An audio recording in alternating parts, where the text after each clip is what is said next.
Thank you so much to everybody who is supporting me on Patreon. Your generosity and support is greatly appreciated. I love you all so much. If you like what I do and want to support me in a more personal way, then consider joining my Patreon page today. The link is at the top of the description. Hello and welcome back to another LEGO Train MOC Showcase video. It's James! Before we dive in, there is something I want to say, and this is something I failed to mention in the Edward video.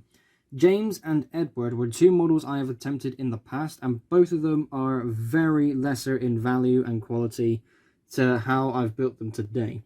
This is the same sort of story I said in the Gordon video. The pictures and videos of what I have made for these characters in the past are all online. I encourage you to check them out because it's a great story of how I went from building trains back then to how I'm building trains now.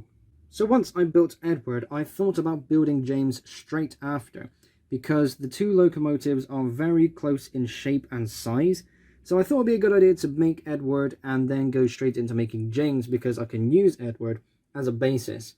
Obviously the two locomotives won't be the same, but the overall size and scale and details will be very similar. Another thing I failed to mention in the Edward video are these front windows here. Now, trying to get this done with trimline tape was going to be a nightmare, so I saved myself a bit of trouble. I cut out these shapes with some black card and then outlined them with some thin yellow trimline tape. I then applied this to the model with some double-sided tape, and the details speak for themselves. I mean, look at this, it's actually really clever.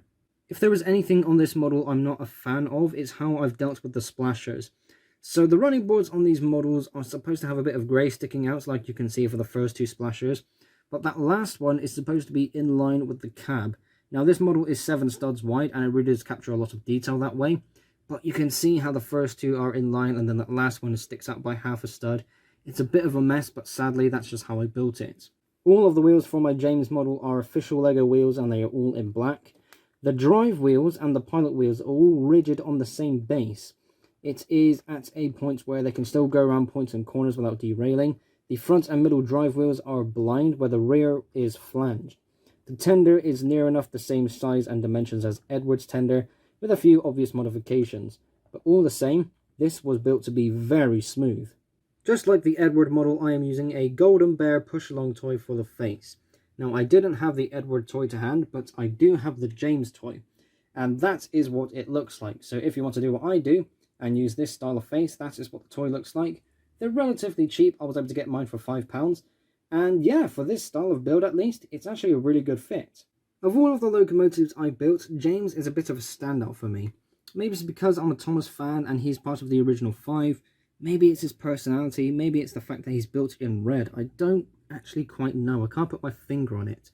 But this is definitely a very cool model of mine, and it's up there as one of my best and one of my favourites.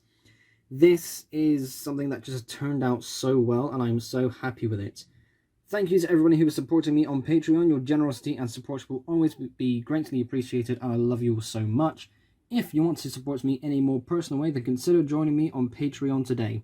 The link will be at the top of the description. Thanks again for watching. Be sure to like and subscribe if you haven't already. I will see you all in the next episode. Bye-bye.